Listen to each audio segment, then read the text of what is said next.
포장재의 관리 부분에 대해서 들어가도록 하겠습니다. 여러분들이 그 CGMP 해설서를 보시면 이 포장재의 관리뿐만 아니고 우리가 앞에서 잠시 했던 그 우리가 제조시설에 관련되어 있던 그러한 내용들하고 다 한꺼번에 나와 있습니다. 그래서 이 3단원은 이 공부가 끝나고 나면 여러분들이 CGMP 해설서를 별도로 따로 한 번 더 읽어보셔야만 되는데요.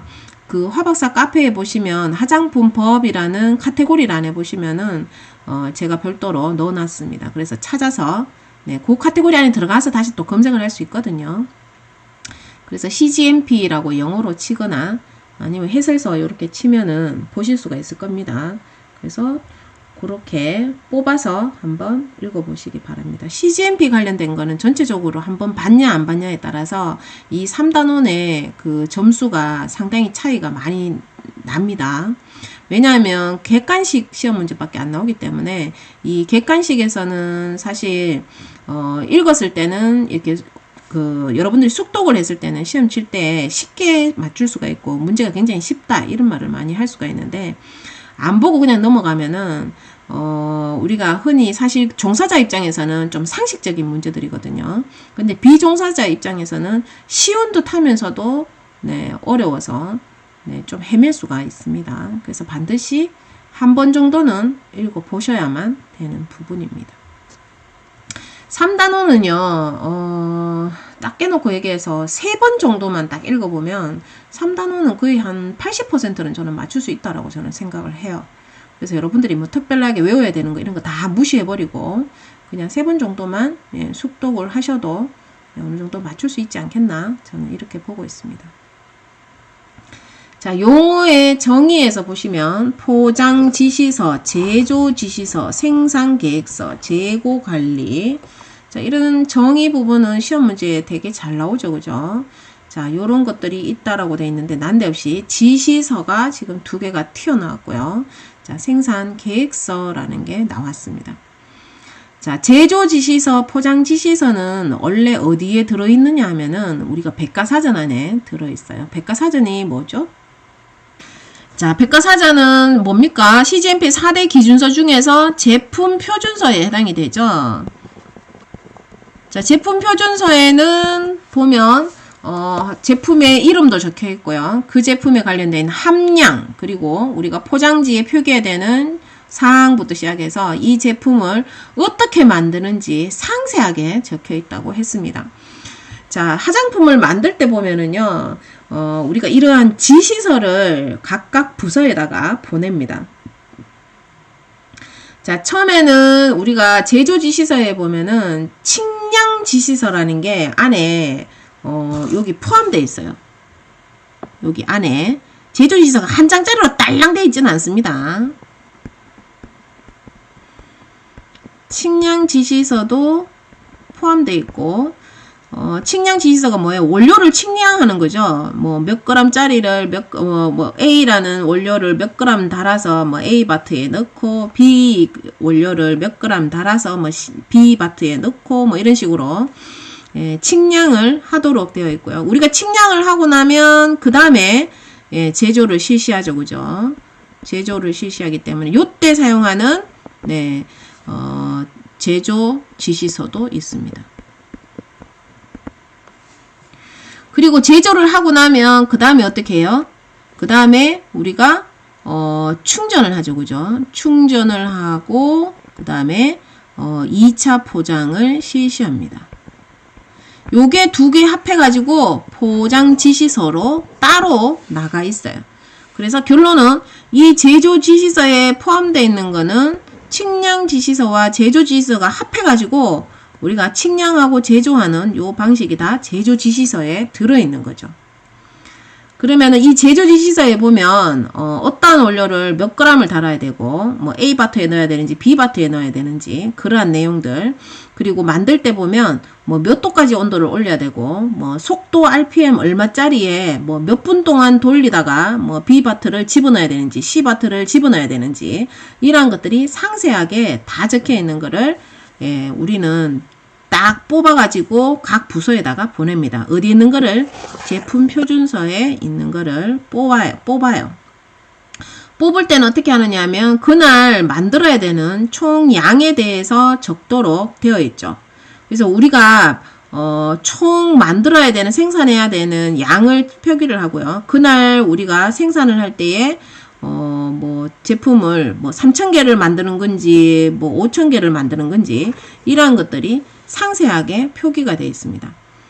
그래서 이 포장 지시서에는 보면은 어떠한 포장지를 갖고 와야 되는지, 화장품 용기에 퍼담으라 했으니까 화장품 용기를 똑바로 들고 와야 될 거 아닙니까? 그래서 화장품 용기를 어떤 걸 들고 와야 되는지 그런 것들이 우리가 그 용기에도 각각 번호가 다 붙어져 있어요. 로트 번호가 붙어 있는데 그 로트 번호를 무슨 몇 번을 들고 와서 몇 미리를 담아야 되는데 그램으로 하면 몇 그램으로 나오잖아요. 그러면 몇 그램을 몇 개씩을 담아야 되고, 그러면은 처음에 여기에서 넘어올 때 벌크로 넘어오잖아요. 그죠? 벌크로 넘어왔을 때에 총 양이 몇 그램이 이쪽에 투입돼서 들어왔는지, 그리고 만들고 나면 이 제품이 몇 개가 나왔는지 그 요율도 계산을 합니다.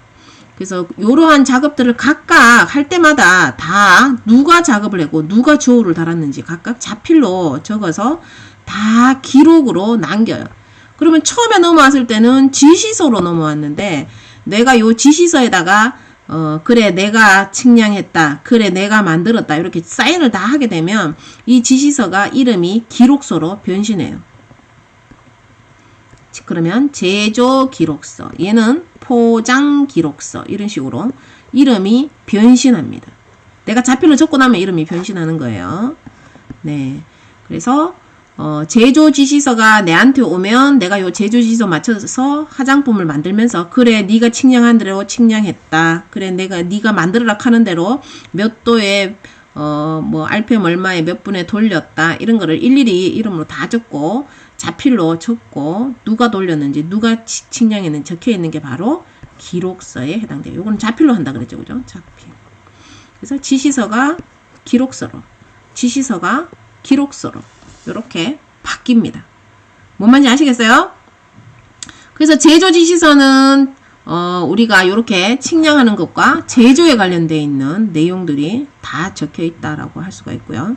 그 다음에 포장 지시서는 포장 단위에 관련되어 있는 거, 그리고 우리가 이런 것들을 각각 할 때 상세하게 한번 보시면은요, 측량할 때는 어떤 저울을 써야 되고 제조할 때는 어떤 가마를 써야 되고, 우리가 여기 포장할 때는 충전할 때는 어떤 충전기를 써야 되고, 그 다음에 이 충전기를 우리가 맞춰야 되거든요. 그래서 충전기를 맞출 때 어떻게 맞춰서 사용을 해야 되고, 그 다음에 이 충전했는 거를 어떤 박스를 갖고 와서 포장을 해야 되고, 뭐 박스 포장하고 나서 그 다음에 날짜하고 이런 거 제조일자 찍잖아요. 그 날짜 제조일자를 뭐 어떻게 적어야 되고, 그 다음에 마감 스티커를 붙일 거냐 말 거냐 뭐 이런 것도 표시가 되어 있고, 요런 것들이 다 우리가 포장 지시서에 적혀 있습니다. 그래서 여러분들 요렇게 보시고 전체적으로 이해하시면 될 것 같습니다. 이 정도 이해하셨는가 모르겠습니다.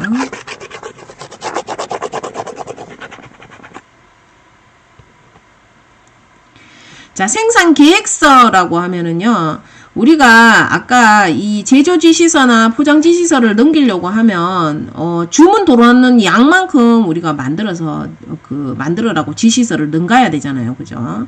그래서 생산 계획서라고 하면 만들기 전에 미리 계산을 하는 거예요. 보시면 제품명, 제조기기, 제조기간, 생산수단, 제품 가격, 원가 이런 것이 포함된다라고 되어 있는데요. 예를 들어서 내가 가마 사이즈를 100g, 100kg짜리를 가지고 있어요. 근데 손님이 나는 100kg짜리를 가지고 있는데 손님이 나한테 1톤을 만들어 달라고 그랬어요. 그러면 100kg면은 1톤을 10번 돌려야 되잖아요. 그죠? 네, 10번을 돌려야 되기 때문에 내가 1톤짜리 가마가 하나 있으면 한 번만에 샥 돌리기 때문에 하루 만에 만드는데, 이 100kg짜리는 10번 돌려야 되니까 뭐 하루에 가마를 2번 돌릴지 3번 돌릴지 알 수 없죠. 그죠? 만약에 하루에 2번 돌린다고 하면 5일이 걸리는 거고, 뭐 하루에 3번 돌린다고 하면 뭐 3일 반이니까 뭐 4일 정도 걸릴 거고, 나오는 날짜도 달라지죠. 그죠? 그래서 이러한 제조 기간도 달라지고요. 그 다음에 생산할 때도 내가 이러한 것들을 솔직히 한 번만에 만들면 인건비도 적게 들고, 예, 전기세도 적게 들고 다 적게 되는데, 내가 이렇게 여러 번 돌리게 되면 생산 단가가 더 높아집니다. 그래서 이러한 생산 원가라든지 이러한 것들을 다 계산을 해보죠. 제일 중요한 것들이 내가 그 양만큼 만들려고 할 때에 내가 걸리는 기간이 얼만큼 걸리는지를부터 먼저 계산을 해요. 그리고 내가 이 기계를 갖고 있나 안 갖고 있나, 내가 이 제품을 만들 수 있는 가마가 있나 없나, 뭐 이런 것들도 알 수 있어야지만 되겠죠. 그렇게 해서 네, 가격을 계산을 해서 견적서를 만듭니다. 그래서 최종적으로 이러한 견적서를 만들 수 있는 네, 추측을 해보는 이런 것들이 바로 네, 생산 계획서라고 보시면 되겠습니다. 생산 계획서에서 만약에 내가 뭐 1톤을 만드는데 며칠 걸리는지 충전도 해야 되고 포장도 해야 되니까요. 이게 며칠 걸리는지 이러한 것들이 뭐 다 그런 기준이 없으면 내가 견적서도 못 뽑아내죠. 그죠?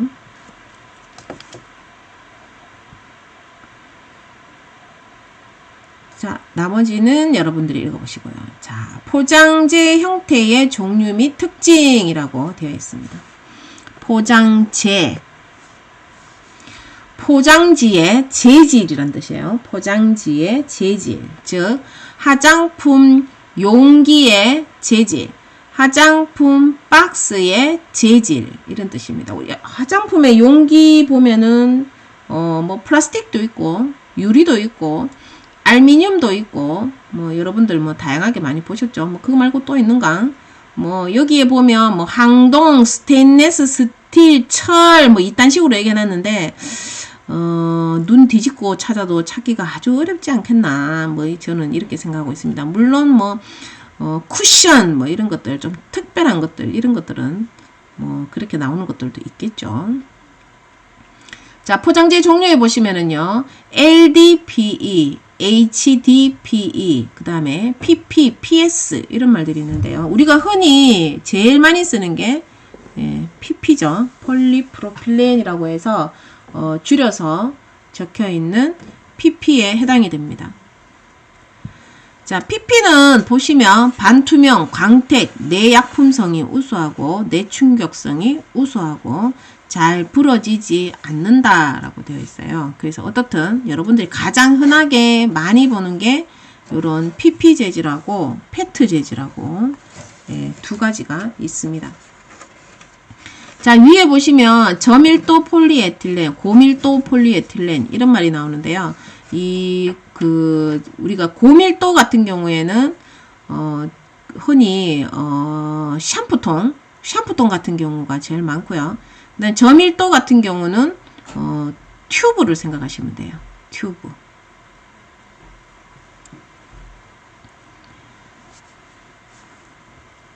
자, 그 다음에 PS 제품이라고 하면 좀 딱딱한 제품에 해당이 되기 때문에 PS는 딱딱하다. 그냥 요 정도로만 그냥 알고 계시면 될 것 같고요. 흔히 뭐 콤팩트, 스틱 용기, 캡 뭐 이런데 많이 쓴다라고 되어 있고요. AS 수지, ABS 수지, PVC도 있고 소다석회 유리, 칼리납 유리 이거는 뭐 그냥 똑같은 유리인데 유리의 좀 이 투명도나 이런 거에 따라 조금 달라요. 그 다음에 유백색 유리라고 하면 약간 뿌연색이 보이는 그런 유리라고 보시면 되고요. 그 다음에 알미늄은 대부분 뭐 요즘 스프레이 통이나 뭐 이런 통 많이 나오긴 하는데 아로마 에센셜 오일에 보면은 좀 알미늄 통에 좀 담겨 있는 게 많죠, 그죠?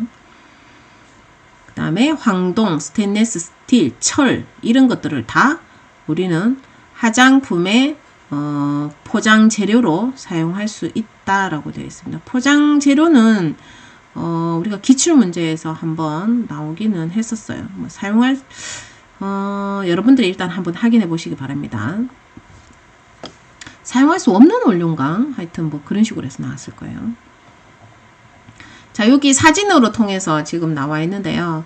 자, PE, HDPE, PP 이렇게 해서 나와 있죠. 자, PVC는 우리가 보통 봉다리 형태로 많이 쓰는 그런 형태들이 많다라고 되어 있고요. AS는 되게 딱딱한 차단 용기인데 던지면 조금 금이 가기 때문에 AS는 좀 안 쓰는 편이기는 해요. 자, 어떤 ABS, PET, 페트, 철, 우리가 화장품에서 사용했는 페트는 여러분들이 알고 있는 콜라에서 사용했는 페트하고는 조금 다른 페트죠. 그 다음에 나머지들은 그냥 여러분들이 한번 보시고요. 위에서 보시는 것보다 밑에서 그냥 사진으로 보는 게 훨씬 더 외우기 쉽겠네요. 그죠? 자, 여기에 보시면 우리가 드디어 캘리퍼스를 사용하는 방법이 나왔습니다. 자, 포장재 적합성 검사라고 되어 있습니다. 자, 검체 20개를 가지고 우리가 검사를 실시합니다. 자, 일반적으로 다른 것보다는 좀 많은 검체를 사용을 하죠. 근데 법령상으로는 사실 20개를 가지고 검사해라 라고 되어 있는데, 대부분 10개를 가지고, 무작위로 10개를 가지고 검사하다가 안 맞으면 다시 20개나 30개를 갖고 와서 우리가 검사를 하거든요. 일반적으로 사실 우리도 한 10개에서 한 15개 정도를 좀 많이 써요. 20개까지는 너무 많아가지고. 근데 법령상 20개나 되어 있으니까 여러분들은 20개로 외워주시기 바랍니다.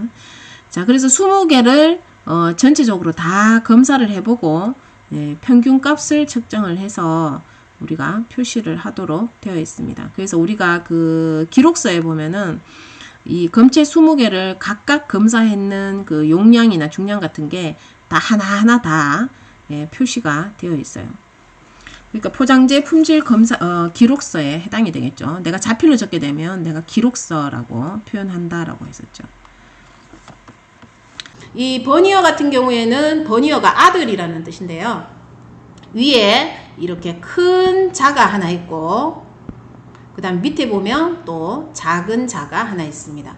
그래서 위에 있는 자를 우리는 어미자라고 표현을 하고요. 그 다음에 아래에 있는 거는 아들자라고 표현하기도 하고 버니어라고 표현을 하기도 합니다. 이 단어는 안 외우셔도 괜찮아요. 그냥 버니어 캘리퍼스 이렇게만 알고 계시면 되겠습니다. 그러면 여기에서 수치를 읽는 방법도 여러분들이 알고 계셔야만 되겠죠. 자, 수치 부분에서 보시면은요, 우리가 어미자 큰 자와 작은 자가 만나는 지점을 보시면은요, 여기에 0이 표시되는 부분.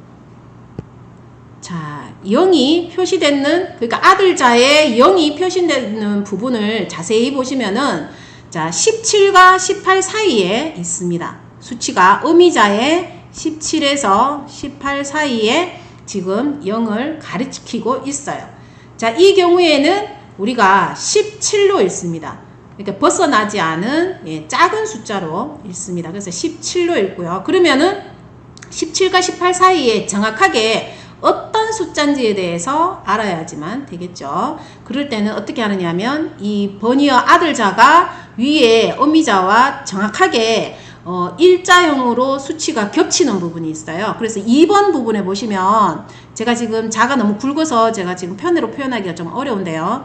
지금 보시면 이 부분이 자세히 보시면은 아래 위로 그 수치가 일치를 합니다. 일자로 쫙 꺼져 있어요. 그래서 이 부분을 보고 8이라고 나오거든요. 그래서 8은 우리가 그 버니어 같은 경우에는 우리가 0.8로 읽고 있습니다. 즉 우리가 버니어를 자세히 보시면 0과 1 사이에 보면 눈금이 2개 있죠. 그래서 이 눈금 한 개가 0.05를 가리키고 있습니다. 그래서 눈금 한 개에 1이라고 하는 거는 우리가 0.1로 읽고 있어요. 그냥 1로 읽는 게 아니고. 그래서 지금 여기 보시면 8을 가리키고 있거든요. 그래서 8 그러면은 0.8이라는 뜻이겠죠. 그래서 2가 가리키는 일치하는 부분은 0.8을 의미합니다. 그래서 제일 처음에 0이 가리키는 위치에 있는 17과 이 0.8을 합해서 읽을 때는 17.8로 읽고 있습니다. 그래서 결론은 지금 이 자에서 나오는 이 화장품 용기의 지름은 17.8에 해당이 됩니다. 이렇게 정확하게 읽을 수 있도록 도와주는 기구가 바로 버니어 캘리퍼스에 해당이 됩니다. 그래서 여러분들도 버니어 캘리퍼스가 뭔지 헷갈리시는 분은 인터넷에 검색을 해보시면 유튜브에도 나옵니다. 다양하게 나와 있고요. 제가 얼마 전에 버니어 캘리퍼스로 치수를 재는 방법을 생방할 때 한번 촬영을 한 적이 있는데요. 그게 아직 카페에 있는지 어떤지 잘 모르겠습니다. 모르겠는 분은 요청을 하시면 제가 별도로 찾아서 다시 한 번 더 올리도록 해보겠습니다.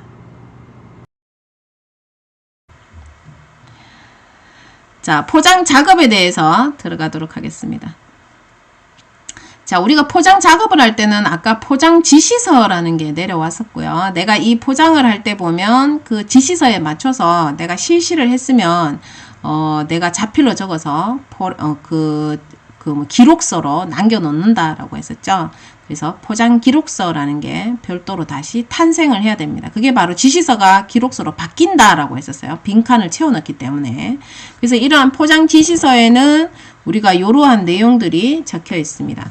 왜? 내가 포장하는 게 도대체 화장품 이름이 뭔지를 알아야지 내가 포장을 하죠. 그죠? 그리고 포장을 할 때 사용되는 설비명이라고 되어 있는데 이게 바로 어떤 충전기를 사용해야 되고 어떤 라벨러를 사용을 하는지, 그리고 기타 등등 뭐 캐핑기도 있을 거고요. 캐핑기 뚜껑 닫는 거. 네. 그리고 뭐 박스에 넣는다면은 뭐 제함기 같은 이런 것들도 많이 쓰겠죠. 그래서 어떠한 기계를 사용해서 우리가 포장을 하는지에 대한 사용하는 기계에 대해서도 다 적혀 있습니다. 그리고 이 포장재 리스트는 우리가 1차 포장에 사용되는 용기부터 시작을 해서 우리가 단박스, 그리고 라벨, 그리고 마감 스티커, 그리고 이 단박스를 담는 큰 스티커 있죠, 그죠? 아니, 큰 박스 있죠? 그러한 큰 박스, 이런 것들을 전체 다 여기에 표기를 해 놓습니다. 그래서 2차 포장실로 넘어가거나 1차 포장실로 넘어갈 때에 여기에 적혀 있는 내용물을 부자재를 그대로 가져와서 실시를 하도록 되어 있고요. 그리고 상세한 포장 공정에서 내가 이 화장품을 담을 때에 각각 몇 g을 담아야지만 되고, 그 다음에 포장 박스를 할 때 뭐 단박스에 담아서 뭐 라벨을 붙이고 나서 담는 건지, 아니면은 그 밑바닥에다가 우리가 제조번호하고 그 제조일자하고 적어야 되죠. 그죠? 그러한 것들을 적는 방법까지 상세하게 적혀 있고요. 그 다음에 총 생산해야 되는 양이 몇 개를 생산해야 되는지까지도 적혀 있습니다. 근데 실제로 만들면 예를 들어서 뭐 내가 만들어야 되는 게 1000개인데 내가 실제로 만들었을 때 뭐 999개가 나왔다든지 또는 뭐 1002개가 나왔다든지 이런 식으로 나올 수가 있어요. 그래서 이러한 요율들은 나왔는 대로만 적도록 되어 있습니다. 자, 나머지는 여러분들이 한번 읽어보시고요. 뭐 포장의 청결 뭐 이런 것들은 솔직히 용기는 우리가 들어오면 씻으면 되고요. 대부분 용기들은 좀 깨끗하게 들어오기 때문에 여기 보시면 청결성 확보라는 말이 나오죠. 용기가 더럽게 입고가 되면 다 반품시키지 그걸 씻어서 쓰는 데는 없습니다. 그래서 청결성을 확보하는 게 제일 중요하고, 이게 계속 더럽게 나오면 용기 공급자를 바꿔버리도록 되어 있습니다. 그러한 내용들이 이제 신뢰할 수 있도록 시스템화가 되어 있어야지만 되고요. 그렇지만 이러한 용기들은 또 이제 깨끗하게 들어왔다 할지라도 눈에 보이지 않지만 안에 먼지가 있을 수가 있기 때문에 화장품을 담기 전에 우리가 먼지를 털어내는 작업을 실시합니다. 물론 씻어서 하는 제품도 있고요. 뭐 용기를 그 먼지만 털어내고 하는 경우도 있습니다. 보통 용기를 씻는다라고 하면 향수 용기 같은 경우는 좀 많이 씻어요. 뭐 거의 뭐 투명한 용기 이런 것들은 안에 먼지가 한 가닥만 있어도 눈에 보이기 때문에 보통 저희 회사 같은 경우는 향수 만들고 나서 투명한 유리 용기는 검수할 때 우리가 그 불량품들이 되게 많이 나와요. 안에 먼지가 들어있어 가지고 이제 제 눈에는 솔직히 합격인데, 네, 뭐 직원분들 눈에는 워낙 뭐 싱싱한 눈을 가지고 있으니까 이런 먼지들이 다 보이는 것 같아요. 그래서 그 먼지들 때문에 아무리 깨끗하게 씻어내도 먼지가 좀 많이 나오고요. 그 다음에 그 향수 용기들을 보통 책판업자가 입고시켜주면 그 중국에서 재고로 나오는 용기들을 좀 많이 입고시켜줘요. 근데 중국은 재고를 가지고 있을 때 깨끗하게 박스에 포장해서 보관하는 게 아니라 뭐 아무 때나 놔두고 보관을 하는 건지, 용기 안이 너무 더러워가지고 항상 들어올 때마다 너무 더러우니까 우리가 물로 씻어도 예, 그게 깨끗하게 잘 안 지는 거예요. 그래서 먼지가 나와가지고 불합격될 때가 너무 많아서 저희는 향수 만들 때 스트레스 되게 많이 받거든요. 그래서 용기가 중국 용기가 들어오거나 이러면은 저희는 항상 너무 스트레스를 받아요. 그래서 여러분들도 나중에 화장품 이 제조 같은 걸 하시게 되면 뭐 책판업을 하면서 OEM을 하던, 여러분들이 맞춤형 화장품 판매업소를 하던, 제조회사를 하던, 용기는 제일 중요한 게 그 불량이 안 나는 거는 솔직히 필수죠, 그죠? 그거는 기본인 거고요. 예, 불량률이 낮고, 불량률 테스트 할 때는 지금 이 화장품 법상으로는 아까 20개라고 나왔는데 저희는 거의 한 20-30개 가지고 불량 테스트는 첫 판에는 그렇게 해요. 용기가 뭐 이게 스프레이 부분이 새지 않는지, 몇 번 사용했을 때 고장나는 건 아닌지 이런 테스트를 하거든요. 감압 테스트 이런 거 통해서 뭐 누수가 되지 않는지 이런 테스트를 해봐요. 제품 다 만들었는데 불량률 30% 40% 나오면 골 때리잖아요, 그죠? 그래서 용기가 또 이렇게 깨끗한 게 들어와야 되는데, 안 깨끗한 게 들어오면 다 만들어 놓고 원료를 계속 몇 번이나 버려야 되는 그런 사태가 되게 많이 발생되기도 하고요. 출고를 못 시키니까 문제가 좀 심각해지겠죠. 그래서 어떻든 용기는 청결성이 제일 중요하고, 여러분들 나중에 하실 때 투명 용기는 그런 부분들 때문에 많이 조심을 하셔야 돼요. 화장품 용기가 대부분 보면 투명을 잘 사용하지 않는 이유가, 첫 번째는 그 산화 부분, 빛 때문에 제품이 그 색이나 향이 산화될 수가 있죠. 그래서 그런 부분을 좀 차단하기 위해서 색깔이 있는 거를 쓰는 이유도 있고요.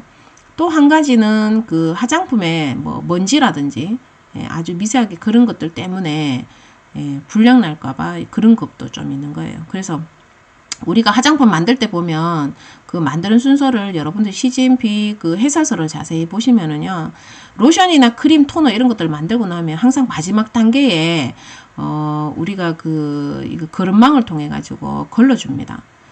그 이유가 뭐냐면, 아무리 깨끗하게 한다고 해도 우리가 공기 중에 먼지가 있기 때문에 그런 먼지가 제품 속에 들어갈 수가 있습니다. 아무리 청결하게 해도.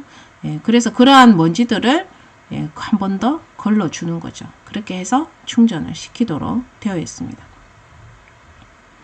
그래서 용기는 우리가 청결성 확보가 화장품 회사에서 제일 먼저 가장 중요하다라고 할 수가 있어요.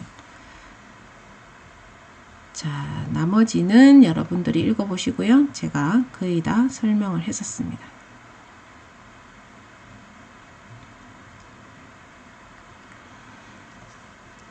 자, 이 부분은 되게 중요한 부분이죠. 자, 화장품 포장의 표시 기재 사항이라고 되어 있는데요. 자, 1차 포장하고 2차 포장하고 자, 두 가지가 있습니다. 자, 여기에서 보시면 1차 포장이라고 하면 우리가 용기를 의미하고요. 자, 1차 포장 또는 2차 포장이라고 하면 우리가 그 1차 포장, 2차 포장 이렇게 두 번 나눠서 하는 게 아니고 한 번만에 이렇게 딱 포장하거나, 예를 들어서 우리가 샴푸 같은 경우는 화장품 용기에 담고 다시 박스에 안 담잖아요, 그죠? 용기만 담아서 그냥 나가잖아요. 그 경우는 1차 포장 또는 2차 포장 여기에 해당되는 거예요. 포장 한번 하고 때려치우는 거니까. 그래서 요런 표기사항을 다 해야 되는 거고요. 그래서 요런 표기사항을 1차 포장과 2차 포장에 나눠서 표기를 하기도 해요. 간혹 가다가 뭐 보통 나눠서 표기하는 경우라고 하면 뭐 제조 번호나 사용 기한 뭐 이런 것들을 좀 나눠서 뭐 용기에는 찍고 박스에는 안 찍는다든지 뭐 이런 식으로 하시는 분도 있고, 뭐 용기도 찍고 박스도 찍고 뭐 둘 다 찍는 분도 있고, 뭐 그렇게 실시를 하고 있습니다. 어떻든 여러분들이 외우실 때는 1차 포장 용기에 반드시 찍어야 되는 부분, 그리고 뭐 샴푸처럼 한 번 하고 치우든 뭐 2차 포장에 표기를 하든 2차 포장에 반드시 표시해야 되는 사항, 요렇게 기억을 하시면 되겠습니다. 요게 시험 문제에 굉장히 많이 나오는데, 우리가 1차 포장에서 가장 헷갈리는 게 뭐냐 하면은요, 자, 1차 포장 용기에 보면 화장품 이름, 용기는 쪼매내가지고 주소, 뭐 전화번호, 뭐 이런 거 적으면 아주 럭셔리하지가 않고 아주 추접해 보이죠, 그죠? 그래서 우리가 주소, 뭐 이런 거 적혀있는 거 못 봤어요. 자, 상호만 적도록 되어 있습니다. 제조업자 이름, 책판업자 이름, 맞춤 화장품 이름, 뭐 사장님 이름이 아니고요. 전방 이름이죠. 각각 상호만 적도록 되어 있고요. 그 다음에 제조번호하고 사용기한, 개봉 후 사용기간은 제가 세트 짝으로 사용한다라고 얘기했었어요. 얘네 둘이는 세트로 밑바닥에다가 인쇄를 하고 있습니다. 근데 뭐가 빠졌습니까? 여러분들 화장품 용기를 자세히 한번 보세요. 뭐가 빠졌어요? 내용물의 용량 또는 중량이 빠졌죠, 그죠? 용량이 빠졌습니다. 즉, 용량은 1차 포장에 의무적으로 표시하는 사항이 아니다 라는 뜻이죠. 여러분들 갖고 있는 거는, 적혀 있는 거는 그냥 편하시라고 적어 놓은 거지 의무사항에서는 용량을 표시하지 않습니다. 그래서 즉 표시하는 거는 화장품 이름, 그 다음에 영업자 상호, 주소도 안 들어가요. 영업자 상호, 그리고 밑바닥에다가 세트로 찍는 제조번호, 사용기한 또는 개봉 후 사용기간에 해당이 됩니다. 여기에서 보면 사용기한하고 사용기간, 글자 제가 정확하게 기억하고 있으라고 얘기를 했었고요. 이러한 개봉 후 사용기간이 표시되는 경우에는 제조요놀이를 병기에서 표현한다. 즉 어떻게 정리하면 우리가 제조번호를 A001 이렇게 적고 오늘이 2022년 1월 19일이죠. 그러면은 2022, 3, 4 24년 1월 18일까지. 자, 우리가 포장 박스에다가 유통기한을 제조일로부터 2년이라고 표시를 해놓고 밑바닥에다가 표시할 때는 우리가 이렇게 제조번호와 유통기한이 끝나는 날짜를 이런 식으로 딱 적습니다. 근데 우리가 포장 박스에 보면 이거를 뭘로 보여드려야 되나?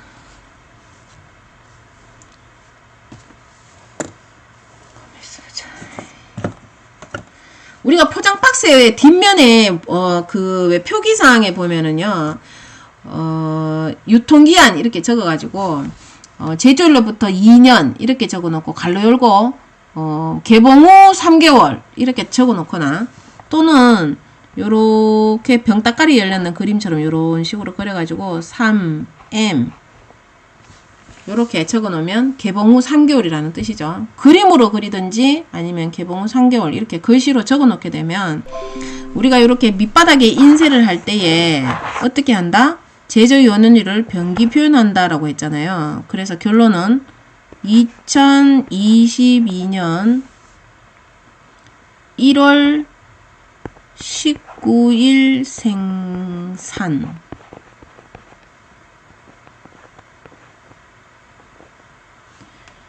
요렇게 다 적어야 되는 거예요. 제조번호 적고 생산 날짜 적고 유통기한 끝나는 날짜 적고 요런 식으로 하는 게 바로 요렇게 개봉 후 사용기간을 적는 경우에는 제조요놀이를 병기 표현하도록 되어 있습니다. 여러분들이 맞춤형 화장품 판매할 때 뭐 유통기한 뭐 6개월, 뭐 1년, 뭐 2년 이런 식으로 적고 갈로 열고 뭐 개봉 후 1개월 뭐 이딴 식으로 적어 놓으면은 꼭 이렇게 표기를 다 해야 된다는 뜻이에요.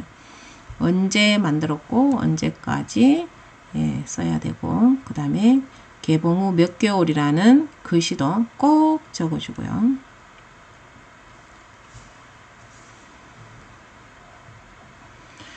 자, 최근에 법령이 개정됐는데 보면은 우리가 고용비누 같은 경우에는 1차 포장 표시를 안 해도 된다라고 되어 있습니다. 이게 최근에 생긴 법이죠. 자, 고용비누는 1차 포장에 표시 안 해도 되는 이유가 뭐냐면 우리가 고용비누 시중에 여러분들이 천연 비누를 한번 사보시면요. 뭐 어떤 집에는 뭐 식품용 랩으로 싸놨는 데도 있고 어떤 데는 뭐 수축 비닐을 사용한다든지 또는 뭐 부직포 같은 뭐 그런 걸로 안에 싸놓고 그 다음에 박스에다 싸고 박스에 표기상을 해놓는 데 되게 많죠. 그죠? 그래서 안에다가 우리가 쌓는 랩이나 이런 데는 우리가 어떠한 그 인쇄를 표시하고 이런 것들이 상당히 좀 어렵습니다. 그래서 그러한 부분 때문에 고형 비누는 1차 포장에 표시를 안 해도 됩니다. 자, 2차 포장에 표시하는 거는 보시면은요, 우리가 화장품 이름도 적고, 그 다음에 누가 만들고 누가 파는지에 대한 상호와 주소까지 다 적어야 됩니다. 왜? 박스니까 적을 공간이 많다. 이렇게 보고, 예, 주소까지 다 적어야 돼요. 우리가 1차 포장에서는 주소가 지금 안 나왔었죠. 그죠? 자, 그 다음에 전성분도 표기해야 되고요. 그 다음에 얘가 몇 g이 들어있는 건지 용량도 표기를 해야 되고, 예, 밑바닥에다 똑같이 제조번호와 사용기한을 표시합니다. 가격 같은 경우는 최종적으로 소비자한테 판매하는 사람들이 예, 라벨로 별도로 때려 붙여야 되고요. 제조업자나 책판업자가 적게 되면 예, 법령을 위반하게 됩니다. 기능성 화장품은 기능성 화장품이라는 글자 또는 도안을 집어넣어야 되고요. 그 다음에 사용할 때 주의사항과 공통사항이 있고 이거는 개별사항이 있었죠. 그죠? 그래서 공통사항 더하기 개별사항을 추가해서 반드시 적도록 되어 있고요. 물론 여러분들이 법령에 고시되는 주의사항은 꼭 적어야 되지만 그 외에 뭐 추가로 더 필요한 거 있으면 여러분들이 임의로 더 적어도 예, 상관은 없습니다. 우리가 사용할 때 주의사항이 아니고 사용할 시인가 뭔가 최근에 말이 뭐 그런 식으로 바뀌었죠. 그죠? 별로 많이 중요하진 않아서 네, 의미는 없을 것 같습니다. 사용 시 주의사항인가 뭐 하여튼 뭐 이런 식으로 뭐 바뀌었을 거예요. 지난번 제가 정확한 명칭을 한번 불러드렸는데 조금 헷갈리네요. 저도. 자, 그 다음에 총리령이 정하는 사항에 대해서 적도록 되어 있는데 기능성 화장품은 우리가 효능 효과, 용량 용법 뭐 이렇게도 적도록 되어 있어요. 뭐 미백인지 기능 뭐 주름인지 뭐 이런 말들이 지금 효능 효과에 대한 것도 들어가야 되고요. 그 다음에 용량 용법이라고 하면 뭐 하루에 한 번 쓰락하는 건지 두 번 쓰락하는 건지 그리고 한 번 쓸 때 뭐 어느 정도의 양을 써야 되는지 뭐 이런 것들이 나옵니다. 근데 대부분 뭐 화장품은 두리뭉실하게 적죠. 그죠? 적당량을 취하여 뭐 이런 식으로 네, 두리뭉실하게 그냥 적어 놓습니다. 자, 그 다음에 성분명을 제품의 이름으로 사용한 경우라고 되어 있어요. 이거 시험 문제에 되게 잘 나오죠.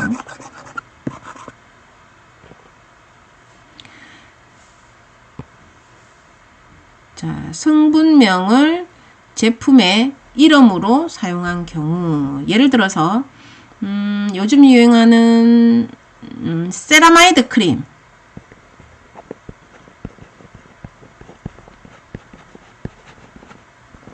알로에 겔. 이런 식으로 사용하면 이 세라마이드 알로에의 함량을 표시하도록 되어 있습니다. 반드시 예, 함량을 표시하도록 되어 있고요. 근데 단 방향용 제품 제외라고 했기 때문에 이게 뭔 말이냐면은 예를 들어서 뭐 라벤더 향수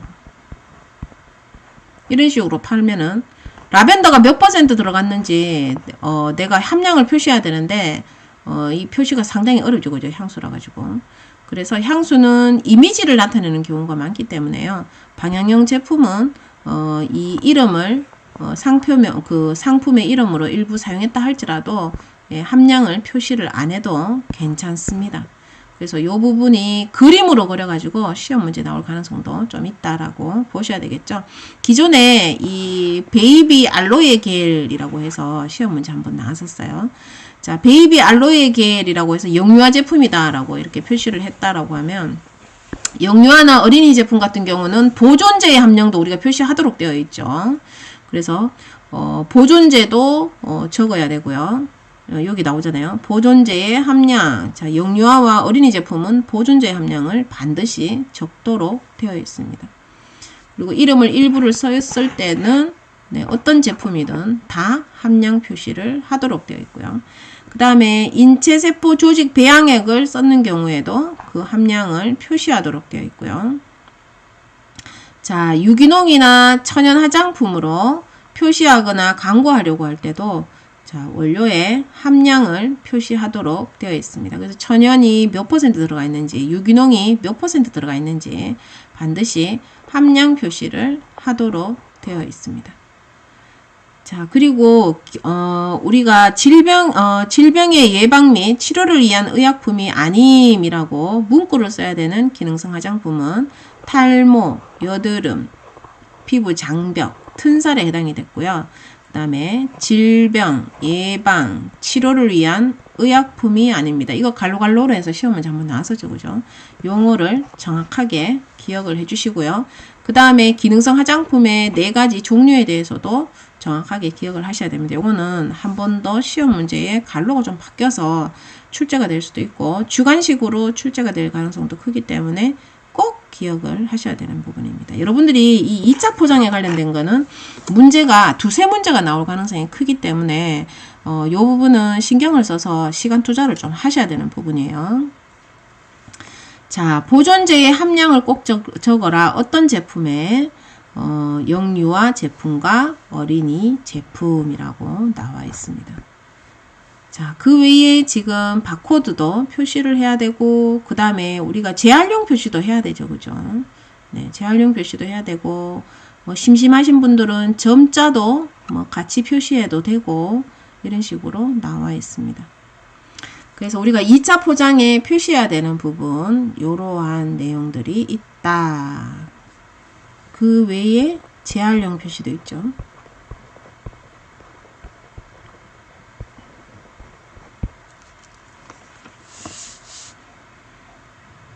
시간 투자 좀 하세요. 자, 소용량의 비매품의 표시 방법이라고 되어 있습니다. 참, 지금 여기서 말하는 소용량이라고 하면은요, 10 이하를 의미해요. 화장품은 우리가 10g이라고 표현하기도 하고, 미리그램이라고 표현하기도 하고, 우리가 밀리리터라고 표현하기도 하는데, 일반적으로 이 밀리리터하고 그램을 우리가 제일 많이 쓰고 있죠. 그죠? 그래서 법령에서 보면, 우리가 이 밀리리터, 그램이라는 말이 계속 중복적으로 지금 나오고 있어요. 흔히 여러분들 왜 그 크림 사시면은 대부분 50ml 이렇게 적혀 있죠. 정확한 표현 방법으로는 이렇게 안 적고 이렇게 적죠. 뒤에는 대문자, 앞에는 소문자. 어떻든 외우실 때는 그냥 10으로 그냥 외우시면 되겠습니다. 그래서 10 이하인 이하죠. 이하면 10이 들어갑니다. 그래서 1부터 10까지 해당이 됩니다. 1부터 10까지 해당되는 이러한 제품들을 자, 판매의 목적이 아닌 제품의 선택 등을 위하여 미리 소비자가 시험 사용하도록 제조 또는 수입된 화장품. 소비자가 미리 쓸 수 있도록 말을 구질구질하게 어렵게 하는데 그냥 샘플 이렇게 적으면 되지. 쓸데없는 소리를 해놨죠. 그죠? 자, 요 법령에 의해서 우리가 이 샘플은 판매를 못하도록 우리가 왜 그 법령으로 정해져 있죠. 그죠? 어느 날 중고나라에서 열심히 누가 파시다가 갑자기 몇 년 전에 생겼는데요. 샘플은 우리가 판매할 수가 없습니다. 우리가 화장품에는 최종적으로 가격이라는 것을 표시하도록 되어 있는데요. 우리가 샘플 같은 경우는 가격이라는 칸에다가 견본품, 비매품이라는 말을 반드시 표시하도록 되어 있습니다. 우리가 이러한 샘플지는 비닐봉다리 한 개로 딸랑되어 있거나 아니면 조그만 용기 하나에 딸랑되어 있죠. 그죠? 그래서 그런 것들이 워낙 사이즈가 작기 때문에 이러한 제품들은 반드시 표시해야 되는 사항이 보시면 화장품의 명칭 그리고 상호 여기 상호에서 뭐가 안 나왔느냐 하면 제조업자의 상호가 없어요. 우리가 일반적으로는 제조업자 상호를 반드시 표시하도록 되어 있는데 우리가 샘플은 제조업자 상호를 넣을 필요가 없습니다. 네, 책판업자나 또는 맞춤형 화장품 판매업자의 상호만 넣으면 됩니다. 자, 그리고 견본품, 비매품이라는 거를 반드시 표시를 해야지만 되고요. 그리고 용기 밑바닥에다가 자 세트로 인쇄를 해야지만 됩니다. 제조번호와 사용기한을 세트 인쇄를 하도록 되어 있죠. 그래서 기존에 우리가 알고 있는 1차 포장에 표시해야 되는 사항에서 제조업자가 빠졌죠. 자, 우리가 생략할 수 있는 성분, 즉 성분명을 우리가 생략을 안 하네요. 그죠? 그러한 것들은 어떤 게 있는가에 대해서 지금 나옵니다. 자, 제조 과정 중에 제거되어 최종 제품에는 남아있지 않은 성분. 자, 최종 제품에는 안 남아있다라고 하면 중화가 돼서 안 남아있기 때문에 우리가 알칼리제라든지 뭐 이러한 것들을 사용했을 때에 최종적으로 남아있지 않으면 적지 않습니다. 특히 비누 같은 경우에 보면은 우리가 가성가리나 가성소다가 중화 반응을 일으키고 우리가 남아있지 않고 사라져 버리죠. 그죠? 그래서 최종적으로 만들어진 비누에 뭐 소듐 뭐 하여튼 소듐염으로 우리가 표현을 하고 있습니다. 그리고 안정화제, 보존제 등 원료 자체에 들어있는 부수 성분으로서 그 효과가 나타내게 하는 양보다 적은 양이 들어있는 성분. 즉, 이 말은 무슨 말이냐면요. 여러분들이 화장품 원료를 구매를 하면 그 원료마다 우리가 유통을 시키기 위해서 원료 자체에 들어있는 보존제가 있어요. 뭐 예를 들어서 여러분들은 뭐 천연 화장품을 열심히 만들고 싶어서 원료를 사서 썼는데 그 천연 화장품이 보존제 자체가 페녹시나 뭐 파라벤 이런 걸로 처리된 경우도 있습니다. 그래서 여러분들이 뭐 보통 화장품 팔 때 보면 뭐 파라벤, 무파라벤, 뭐 페녹시에탄올 이런 식으로 막 팔면은 걸리죠. 왜? 반드시 실증 자료라고 해서 증빙 자료가 있어야 되는데요. 내가 그 화장품에 파라벤과 뭐 그런 게 안 들었다고 실험을 해서 그 증빙 자료를 가지고 있어야지만 됩니다. 여러분들이 사용 안 했으니까 난 안 들어갔어. 뭐 이딴 식으로 말하다가 걸리면 난리 나죠. 왜? 원료에 들어있을 수가 있습니다. 그래서 원료 자체에 우리가 이런 보존제나 안정화제 같은 게 들어있으면 이런 것들은 표시를 안 해도 된다라는 뜻이에요. 예를 들어서 뭐 여러분들이 뭐 라벤더 플로럴 워터를 사갖고 썼는데 그 라벤더 플로럴 워터에 보존제로 뭐 그 페녹시에탄올이 들어있었다. 이러면은 전성분에 페녹시에탄올을 안 적어도 된다는 뜻입니다. 자, 내용량이 10ml 초과 50ml 이하라고 되어 있습니다. 10초가 50 이하. 10초가니까 뭡니까? 11부터 50 이하니까 50까지죠. 자, 그래서 요거 기억하실 때는 아이크림 이렇게 기억하시면 되죠. 아니지, 아이크림은 30g이죠. 50g짜리 잘 없죠. 저는 얼굴이 크다 보니까 자꾸 50으로 자꾸 기억을 하네요.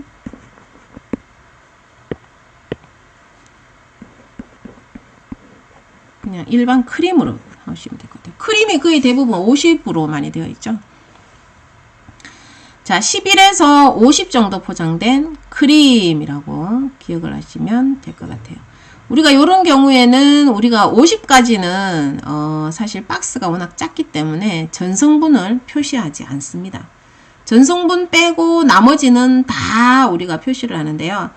전성분은 우리가 그 홈페이지나 이런 곳에 보기 편한 곳에 뭐 광고지나 이런 데다가 하고 뭐 솔직히 박스에 표기할 자리가 있으면 표시하면 좋은데 뭐 표시할 자리가 없으면 표시 안 해도 상관이 없죠. 어떻든 50까지는 전성분을 표시하지 않아요.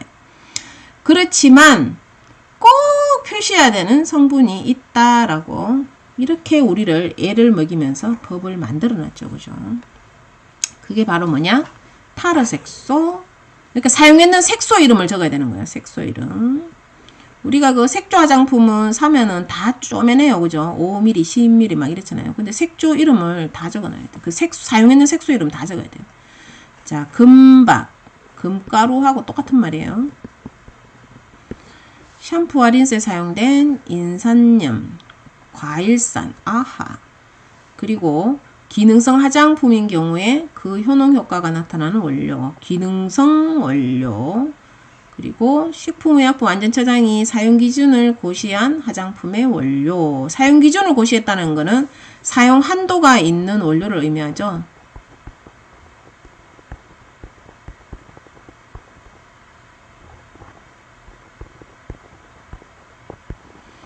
자, 사용 한도가 있는 원료라고 하면 우리가 주로 어떤 게 있었어요? 보존제, 자외선, 연모제, 맞죠? 자, 그 외에 뭐 기타 등등 이렇게 있었어요.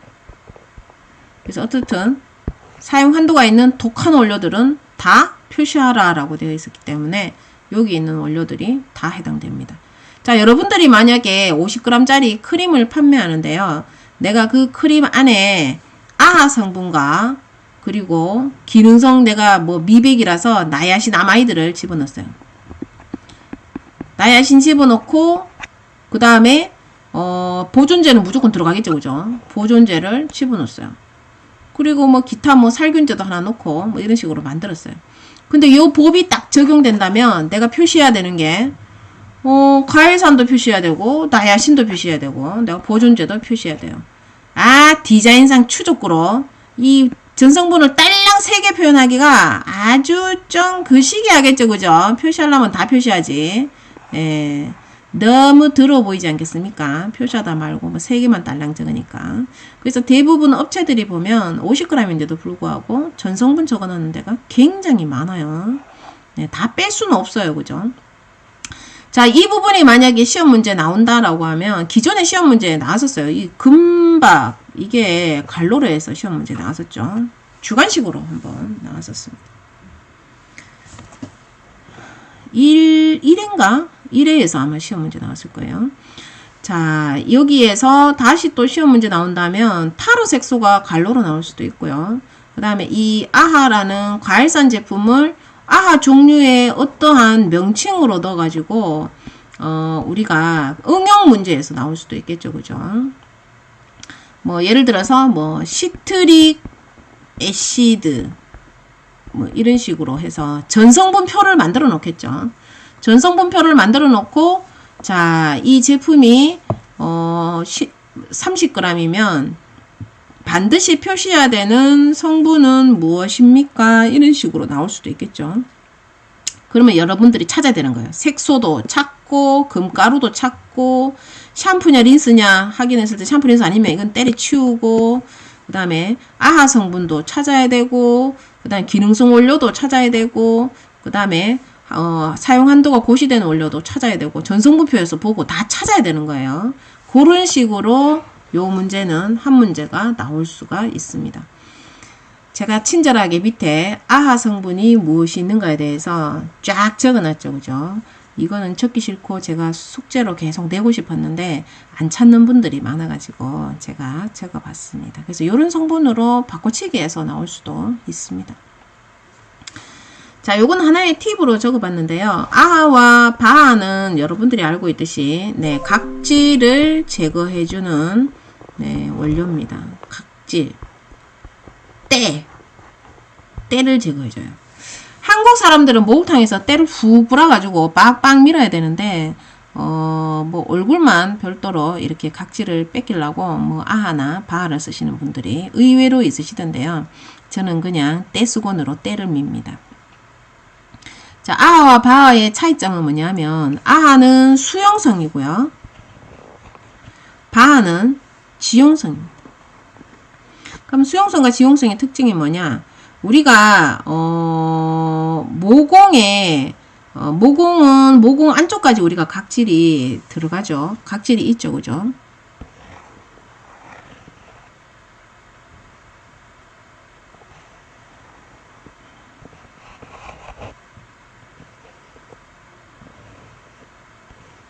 자, 요런 모공을 보면은요, 여기 이렇게 틀이 요렇게 나와 있잖아요, 그죠? 근데 요 모공 안쪽까지 들어간다라고 하는 거는 우리가 진피 안을 들어갈 수가 있는 겁니다, 그죠? 근데 이 모공에는 피지를 분비하는 기관도 있어가지고 이 피지가 바깥으로 요렇게 나오다가 여기에 걸쳐 있는 각질들하고 붙으면은 팅팅 불어가지고 모공을 요렇게 막아요. 그러면은 안에 있던 여드름균이 아싸 여기 지금 진공 상태 이러면은 얘가 미친 듯이 이렇게 훅 커지죠, 그죠? 네.